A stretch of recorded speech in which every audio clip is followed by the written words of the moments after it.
God is present all the time. It's not only when you're praying.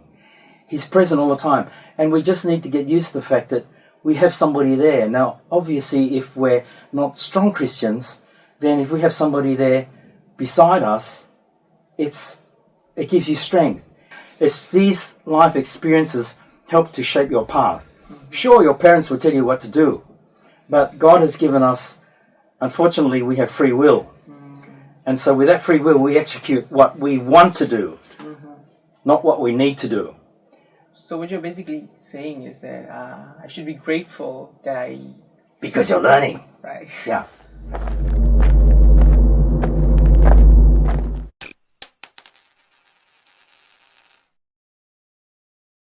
They've lost their focus. And this is why the Bible gives us a very clear indication that as we trust Jesus and we build a life that is centered around Him and the way that He taught us to love each other, to treat others as we would treat ourselves, then it helps us to come together with other people. But as I said before, is if you have a problem and you try to resolve it yourself, you will just stew in your own grief. But if you have somebody that's sitting beside you, they don't necessarily have to say anything, but as long as they're together, it helps you to recharge. This is why on a Sunday we will come together as a group to worship God. I mean, I can worship God, I don't have to go to church on a Sunday, but it's just that when I come together on a Sunday, it's a recharge. There's a whole lot of people together, we're all doing this together. But then, if I don't do that, then I find that I will slowly start to lose interest because my life has lost direction. And this is what happens with a lot of young people, is because their life has not gone into direction, and so therefore they just lose hope. They can't see the purpose because they got no purpose in the first place. It's interesting that when you take on a hobby, that you become very engrossed in the hobby, and then it starts to take control of you. Now, in a Christian environment, your hobby is studying the Bible. And for it to take control of you is good in a way, but then you can misinterpret what the Bible says. And the only way that you can interpret more clearly is to have other people come in and give their opinion and to get shared together in worship, and then you see how different people approach it. You know, I like coffee, you like tea, somebody else likes something else. We all have different ways of enjoying our life, but we come together to worship one God in a church where we learn from the scripture that this is the way we should worship God, and then we come together in a church worshiping in the same way. I'll give you an example. On a Sunday I also attend two churches on Zoom in Sydney, and one is a church that I was a founding member over 50 years ago, and that church has grown so that the minister of that church now was the guy that I taught in Sunday school. And because he is very outreaching to young people, the church is growing, and as it grows, it forms splinter churches because some people come from a long way and therefore they open another church somewhere else. Now, we also had an older group, which is my generation, that came from that church, but they were Cantonese speaking. And what they wanted to do was to maintain an English Cantonese speaking church service. And the young people didn't want that, because a lot of young people now in Australia don't speak Cantonese anymore, they speak Australian, okay? And so what happened is that this church of these old people went and they formed another church, and they used their traditional church service in this new church. Now, when they first broke away 5 years ago, there was a lot of people that broke away with them. But when you look at the church of this guy that I trained in Sunday school, the church has grown enormously. But the church that broke away and stuck to the tradition, all their people are dying. And now their offertory is down. They can't even support their minister because the offertory of the people that are left over is enough collection to help to support the church. Because I told them they need to change to a younger format to suit young people, because they're not using their experience to share with young people, they're just keeping it to themselves. Okay? Now, that's the problem with them, which is a problem that you're not going to have, because you can understand that. With my generation, unfortunately, a lot of them, they don't understand that. What they think is, oh, the old way is good, let's keep to the old way. But it doesn't work anymore. The only thing that I worry about is when you take a phone, like that. At night time, I can turn it off. But I bet anybody around, as soon as the phone rings, they have to have a look. Oh, who is it? Who is it? Now, that's not the way this phone works. God has created the phone for us, but it's become our God because we can't leave it alone. I see. But in actual fact, when you started, I said, God is everywhere. He's not on your mobile phone. I mean, he is there, but he's all around. Right. But it's an interesting thing is that when we talk about God, it's not an old man with a beard. A God is a spirit that is everywhere. So how do you explain a spirit? Well, Wi-Fi is a spirit. Television airwaves is a spirit. UHF, VHF, all these things in the air is a spirit, and it's all over the place. We go to the moon, we go to the sun, it's everywhere. God is everywhere. We have to understand that he's not a man that we put into a little cubicle. He's everywhere because he's our creator. Right.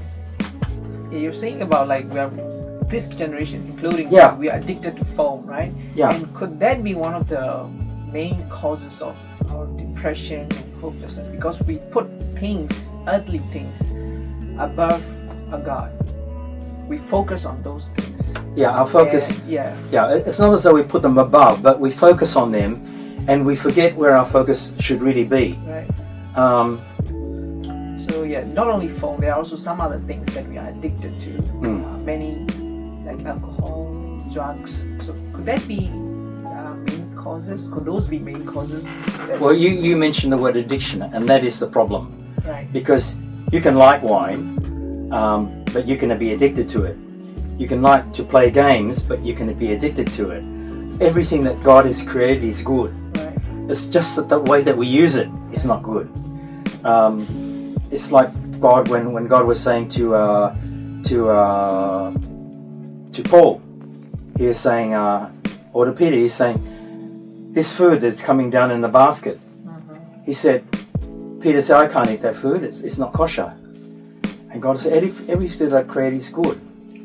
It's just now you need, beside the food is good, now you'll be able to spread the gospel to the Gentiles, because the Gentiles he regarded as being food. Anything that God created, whether it's food or persons, is good. Because Jesus had to come through one nationality, but it had to be shared with other nationalities. It's just unfortunately they had the opportunity as the nation to be made great, and God said, okay, if you honor me, then your nation will be made great. Because there are also many other people who lost hope in life and just wasting the time. As a Christian, we all look to the Bible. The Bible is our principal source of hope. What does Romans 8:28 say? All things work together for good to those that love God and according to his purpose. These things happen to them according to his purpose, but it's for those who love God. So what we need, number one, is to make sure that our love for God is really, because I'm talking about Christians now, okay? Only a Christian can understand this. Okay. That as we love God, then he will help us to understand more. But if you don't have the love of God, then you can just persist in the way you are, because we're on this earth. You mentioned 2 years, and I've gone through 78 years. And if I look back, is there any particular time I can remember? Yeah, there were really hard times that I can remember. Are there blessed times I can remember? Yes, there are blessed times that I can remember. Because I can look back on those times and I can see that they were blessed times, and I'm thankful for them, because I'm thankful that I wasn't stuck in a country where, for example, a country where there's suppression, where there's no freedom, where there's no expression of free expression of religion.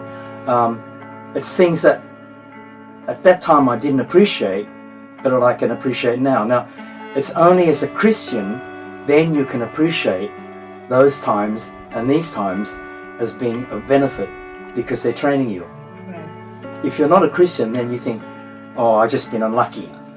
You know, this is what my wife says. Oh, that person's not lucky. I said, it's not a matter about luck.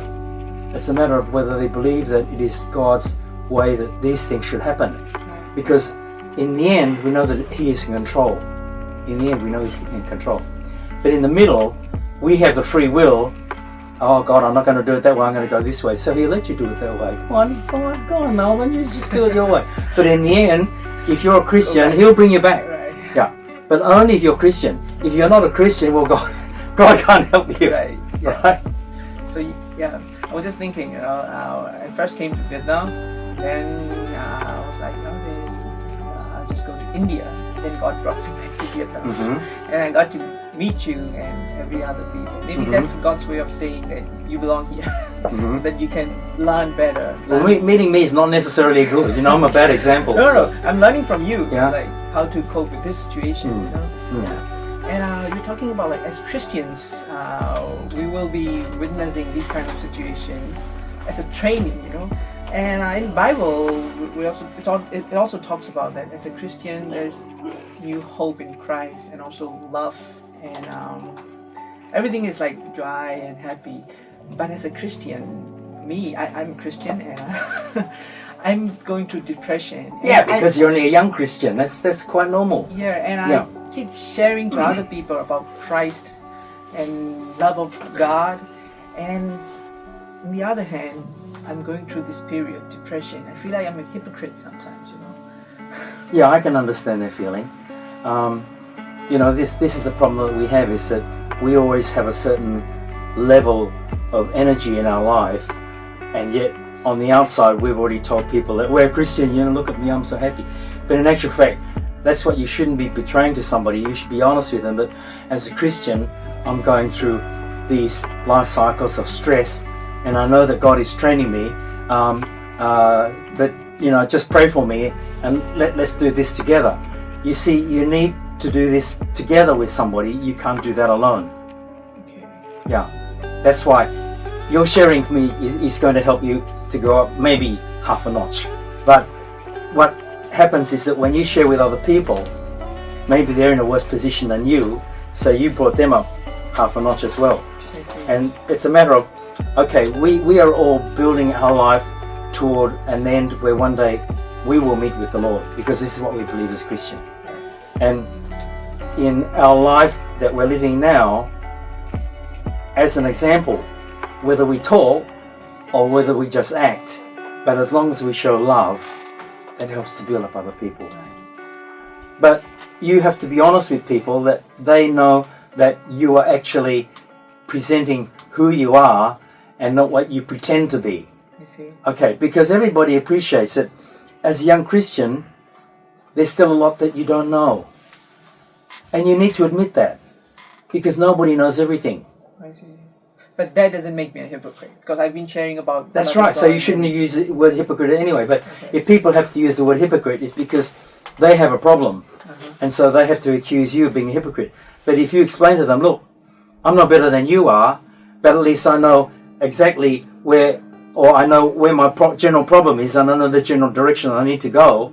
So let's share this together. And if you're not willing to share and understand that I'm no better than you are, but I'm willing to help you together and we're going to grow, then okay, you do it your way and I'll continue my way in trusting in the Bible.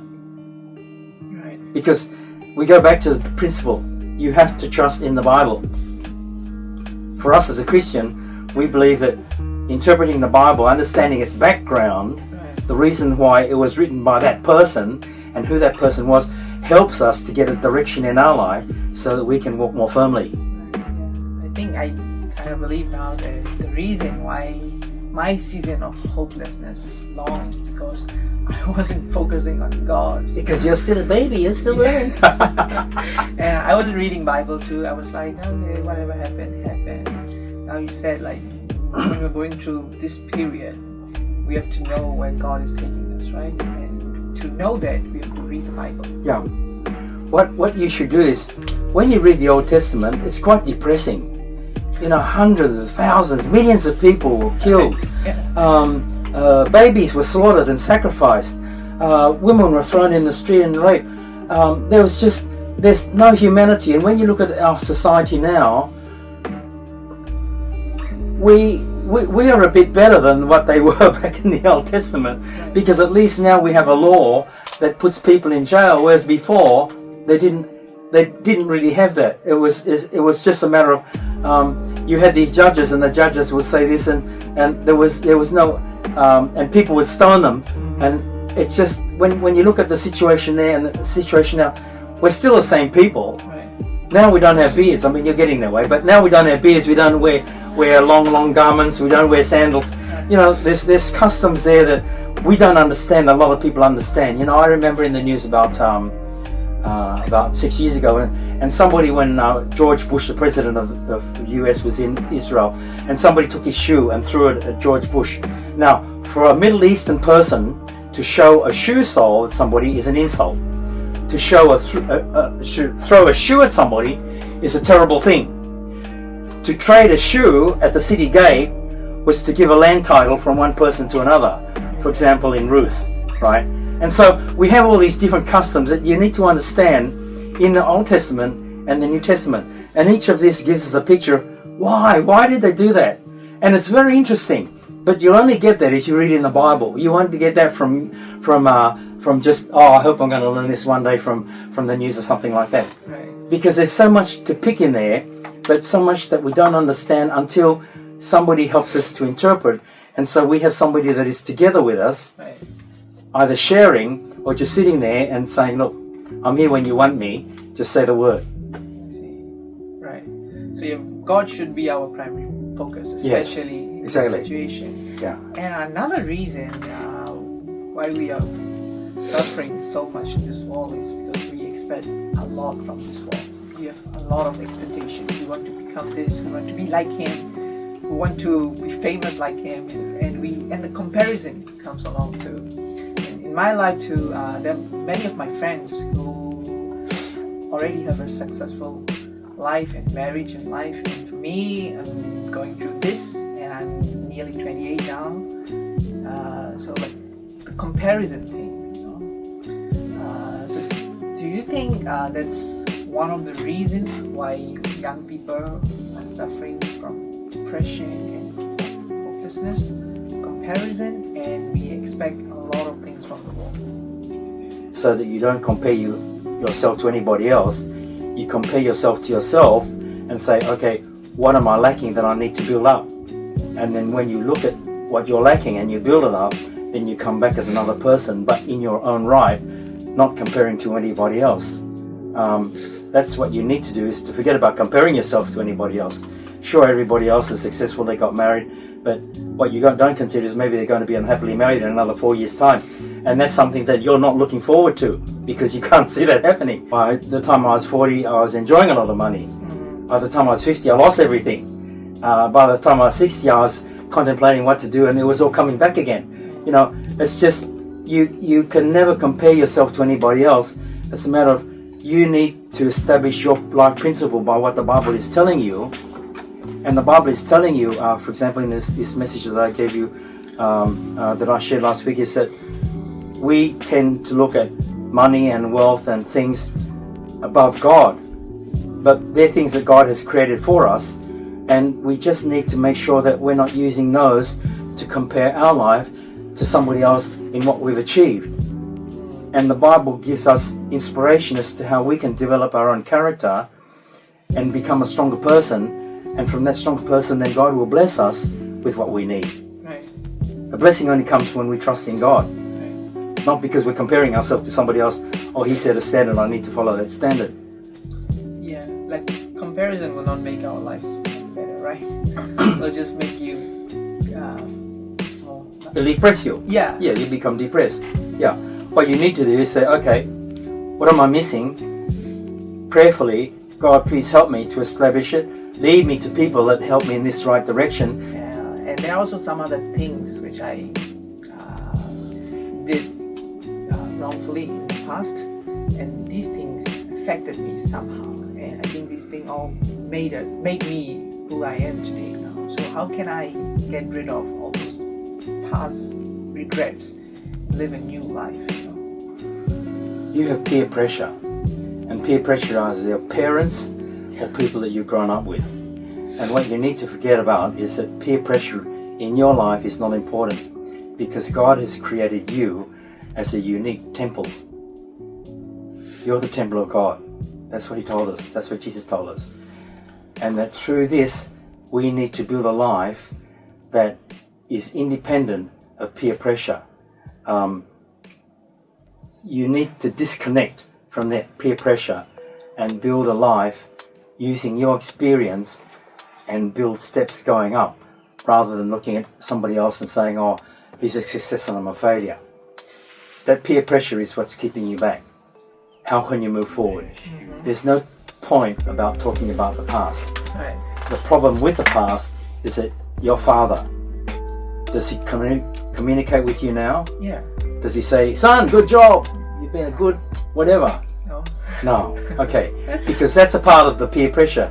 He's not saying, oh, son, I'm proud of you because of what you haven't done. Right. Okay. Now, I can understand that pressure. Yeah. Because all parents do the same thing. They want their children to be successful. But the fact that, okay, but you need to forget about the peer pressure, because that's not important. For peer pressure is man-given. Right. But God-given is we can't call it Holy Spirit pressure, Right. but it's guidance that is telling you, okay, go for it, do the best you can, and let's see how you do here and build up from there. But using your past experience and the pressures that have made you the person that you are today. Right. Yeah, you're right. You know, I'm in a new country now, and I got to wake up every day, go to work, and I have a food on my table. So I should be grateful for each day. And is that one of the reasons why people are going through a hopeless situation? Because they are not grateful for the things they have, and they ask for the things that they are not getting. You know.